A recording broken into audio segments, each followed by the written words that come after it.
Nous allons apprendre à faire la division entre 180 et 12. C'est-à-dire 180 par 12. Ici, nous avons deux chiffres au niveau des diviseurs, et trois chiffres de ce côté. Et pour faire 180 par 12, il y a deux chiffres ici.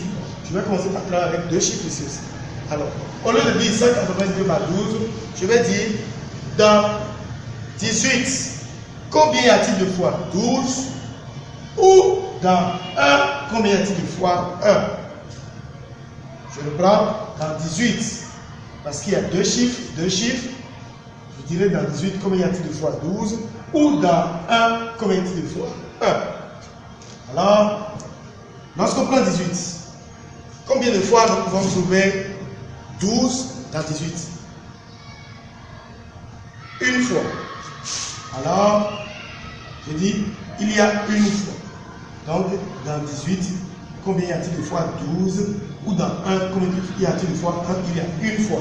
Je fais 1 fois 2 égale à 2. J'écris les 2 en bas. 1 fois 1 égale à 1. J'écris ça ici.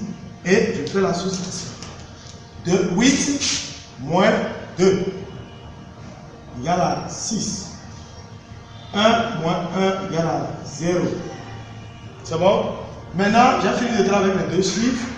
J'abaisse le chiffre suivant, qui est 0. Ça me fait 60. Cette fois-ci, j'effectue l'opération avec 60. Je dirais, dans 60, combien y a-t-il de fois 12?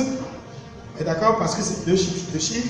Ou dans 6, combien y a-t-il de fois 1? Autrement dit, dans 6, combien de fois je peux trouver 1, 1, 1? Donc, il y a 6 fois. Je vais dire, dans 6, je peux trouver 1, 6 fois. D'accord, on va essayer avec 6 fois. 6 fois 2, 12. J'écris 2 et je retiens 1. 6 fois 1, 6. Plus 1 de retenue, ça fait 7.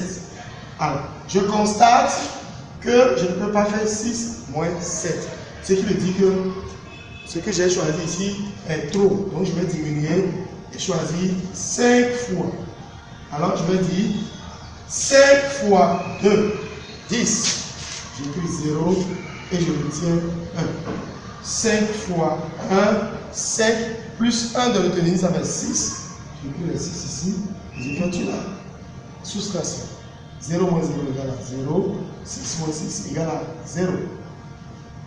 Et mon opération est terminée comme ça. Alors, un petit rappel. Lorsqu'il effectue la division et que je constate qu'il y a 0 au niveau du reste, on est d'accord? Alors, je peux dire conclure que mon opération est terminée. Mais quand le reste est plus grand que 0, c'est-à-dire à partir de 1, ça veut dire que je peux continuer l'opération, mais en plaçant la virgule. On est d'accord? Là, ça veut dire que je vais trouver un nombre à virgule. Ça peut être 2 chiffres, 3 chiffres, ou plusieurs chiffres après la virgule avant de trouver 0. Alors donc, on revient à notre division pour dire que 180 divisé par 12 égale 15 et il reste 0. Donc 180 divisé par 12 égale 15. Autrement dit, dans 180, nous avons 12, 15 fois. Dans 180, nous avons 12, 15 fois. Et lorsque nous allons faire 15 fois 12, on va retrouver 180. Quand on va faire 12 fois 15, on retrouve les 180.